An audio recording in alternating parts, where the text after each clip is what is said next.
ఇక ఆల్రెడీ మనం చాలాసార్లు చెప్పుకున్నాం. ఇప్పుడు దొంగలంటే ఏదో మీసాలు పెంచుకోనో, లేకుంటే ముసుగేసుకోనో, గల్ల సొక్కాలేసుకోనో ఇట్లా వచ్చేటువంటి పరిస్థితి లేదు. ఇప్పుడంతా హైటెక్ యుగం అయిపోయింది. అంతా ఆన్‌లైన్ యుగం అయిపోయింది. దాంతోటి మనకు తెలవకుండానే మన ఫోన్‌లో ఉన్నటువంటి అకౌంట్‌లో ఉన్నటువంటి డబ్బులు మాయమైపోతుంటాయి. చాలామంది ఏదో తెలిసి తెలవనటువంటి వాళ్ళు మామూలు వ్యక్తుల అకౌంట్లు కాదు. పెద్ద పెద్ద సంస్థలు అంటే వాళ్ళకి చాలా ఈ ఫైర్ వాల్స్ ఉంటాయి. రకరకాల సెక్యూరిటీ ఉంటది. అటువంటి దాంట్లోకి కూడా ఈ సైబర్ నేరగాళ్ళు చొచ్చుకొని పోయి మరి హ్యాక్ చేసి మరి డబ్బులు కొట్టేస్తున్నారు.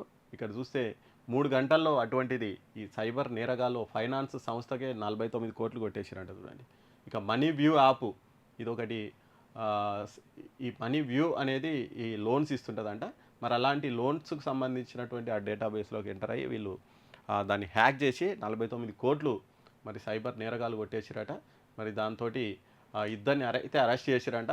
మరి వీళ్ళు వెనక చాలా అంతర్జాతీయంగా వరల్డ్ వైడ్ ఒక పెద్ద ముఠా అయితే ఉందంట. దాన్ని పట్టుకొని అయితే వీళ్ళు ట్రై చేస్తున్నారు.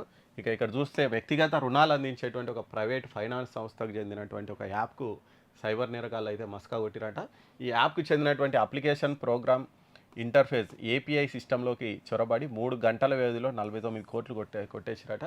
ఈ హ్యాకర్లు ఏపీఐ కీని ఉపయోగించారంట. ఏపీఐ కీని హ్యాక్ చేసి అందులో ఉన్నటువంటి డబ్బులు కంపెనీ అకౌంట్లో ఉన్నటువంటి డబ్బులు దేశవ్యాప్తంగా చాలా అకౌంట్లలోకి ట్రాన్స్ఫర్ చేసిరట.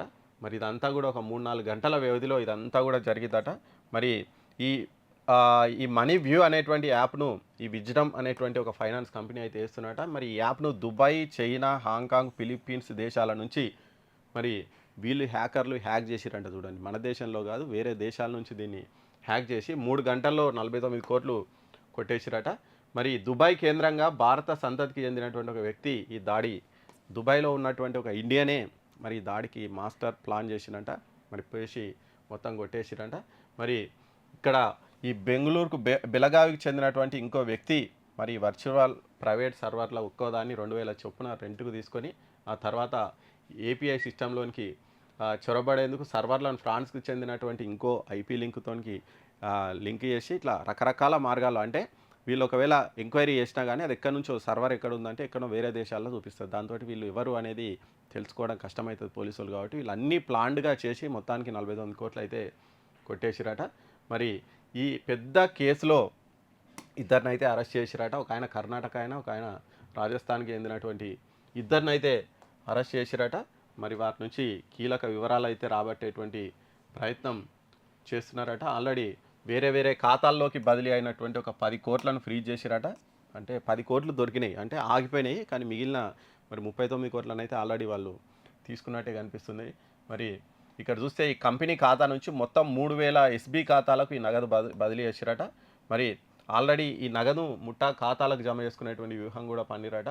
మరి ఇమ్మీడియట్గా వీళ్ళు దాన్ని ఆపడంతో మరి ఇక్కడ చూస్తే 10 కోట్లు అయితే కొంచెం రికవరీ అయ్యేటువంటి అవకాశం ఉంది. మిగిలిన డబ్బులు ఏమైతే అనేది చూడాలి. ఇక 5.5 కోట్ల నగదు హైదరాబాద్కి చెందినటువంటి హెలాన్ సైన్స్ టెక్ ప్రైవేట్ లిమిటెడ్ ఖాతాకు బదిలీ చేసిరట. మరి ఆ తర్వాత ఇమీడియట్గా ఇంకో అకౌంట్కు దాన్ని బదిలీ చేసిరట. ఐడిఎఫ్సి బ్యాంకుకు మార్చుకున్నారట. మరి దీనికి సంబంధించి దుబాయ్లో 3, హాంకాంగ్లో 2ని గుర్తించారట. మరి వీళ్ళని అయితే అరెస్ట్ చేయడానికి చూసిరట. మరి ఇది ఈ మనీ వ్యూ అనేటువంటి ఈ యాప్లో మరి 49 కోట్లు అయితే కొల్లగొట్టిరట సైబర్ నేరగాళ్ళు. చూడండి, అంటే పెద్ద పెద్ద కంపెనీలకే భద్రత లేకుండా అయింది కాబట్టి మనం చాలా జాగ్రత్తగా అయితే ఉండాలి. ముఖ్యంగా ఏమైనా గుర్తు తెలియని వ్యక్తులు పంపేటువంటి ఈ ఏపీఐలు అవి ఇవి ఇది క్లిక్లు చేయండి, అది క్లిక్ చేయండి అంటే చేయొద్దు, అసలు వదిలేసేయండి. అసలు చాలామంది ఉంటారు ఏదో కిసాన్ ఇప్పుడు కిసాన్ సమ్మాన్ నిధి వాడుతుంటే పడినెంబడే వస్తుంటుంది. మీకు పడ్డదా లేదా తెలుసుకోండి, ఇది క్లిక్ చేయండి అంటే అది ఆల్రెడీ వాళ్ళ చేతిలోకి వెళ్ళిపోతుంది, మొత్తం ఉన్న కాడికి దోసుకపోతూ ఉంటారు. కాబట్టి జాగ్రత్తగా అయితే ఉండండి. ఇటువంటివి చాలా జరుగుతున్నాయి. ఇట్లా పెద్ద కంపెనీలకే భద్రత లేకుండా పోయింది కాబట్టి సైబర్ నేరగాళ్ళు రెచ్చిపోతున్నారు. అన్నీ డిజిటలైజ్ అయిపోయిన తర్వాత అందరికీ ప్రాబ్లము, కంపెనీలకు ప్రాబ్లము, సామాన్య వ్యక్తులకు కూడా ప్రాబ్లం. కాబట్టి సరే పెద్ద పెద్ద కంపెనీలు అంటే వాళ్ళు అట్లా రికవర్ చేసుకుంటారు, కానీ సామాన్యులకు అట్లా పెద్ద పెద్ద అమౌంట్ పోతే వాళ్ళకి జీవితకాల కష్టం పోతుంది. కాబట్టి జాగ్రత్తగా ఉండడం అయితే మన బాధ్యత.